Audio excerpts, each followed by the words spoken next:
So, Casper, where does biohacking fall into health optimization? Because certainly we're seeing a subset of individuals who are really caring for their health. I think about my husband. He's a pro athlete. He's so incredibly in tune with himself, with his body, mind, spirit, energy. He knows when he needs to make adjustments, he knows when something doesn't agree with him.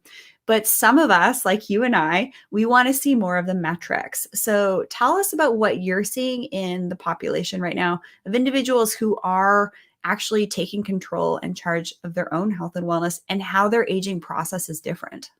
Yeah, it's a really interesting time for that because I've interviewed a lot of different biohackers, and I've been on with Dave Asprey and Simland I just had on the show recently, and all these people I see it's a great bridging of the gap between where biohacking was really this initiation only for the top performers or real optimizers and people that thought they could kind of hack their own biology even further and kind of change their genetic material and all that, crazy kind of, out there stuff, into more of this. Well, this is really what health optimization is.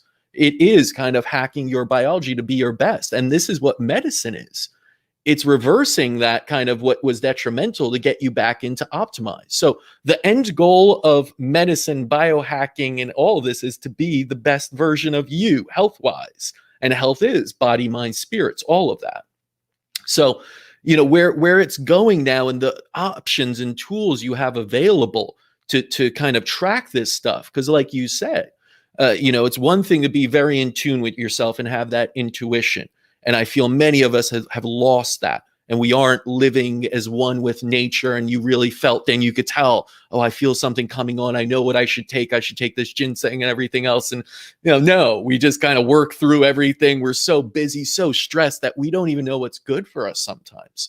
And we are sometimes eating things that are causing inflammation, thinking it's good for us. And we don't know that. But the beauty is we have the tools. Technology has advanced so much that we are able to do that. And it also can help us guide that intuition to see, because otherwise you may question it always. And we do that too much. We're in our heads a lot. So even I would say tools like meditation tools are wonderful ones to regain some of that, optimize your health and gain that intuition. But so much of the technology out there, I think, whether it is just Aura rings and HRV kind of assessments or going into things like, again, Biome and all these different tests and utilizing even different machines to measure your metabolic states. And there's so much out there. And it's a beautiful time. And I do really think that the biohacking world and these people are looking to optimize themselves, are leading the way in a sense, but it's going into the masses.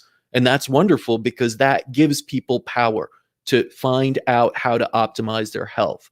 And I think there's still a long way to go because people are just adopting these and just starting to kind of put their priority there.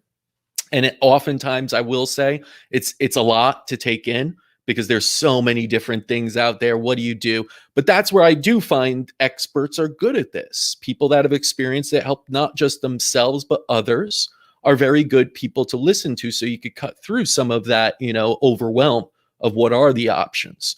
So I'm really excited for, just like I feel functional medicine has paved the way for doctors to move out of a truly orthodox old school mentality and lead into these new things like energy medicine, which hasn't yet been adopted fully, but more and more are every day moving in that direction. I think biohacking has done that for the general public to get really interested and start to track things and really optimize their health. So I'm really, really bullish on this idea of biohacking continuing to grow and really leading into just health optimization and medicine on a whole.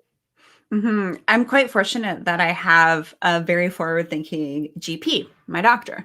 And so I'm dealing with, some headaches, some whiplash stuff. So that's one of the reasons why you see me doing cold therapy is Mm. because it actually really helps me with pain. It helps to regulate my nervous system and all sorts of good things. And I was telling him this, and he was actually really interested in learning about these different approaches because they're non-pharmaceutical ways to help our body out, which is great. And biohacking technologies and wearables and things like that are getting more affordable than ever. So really using certain types of technologies in and around your home and on you are getting more affordable.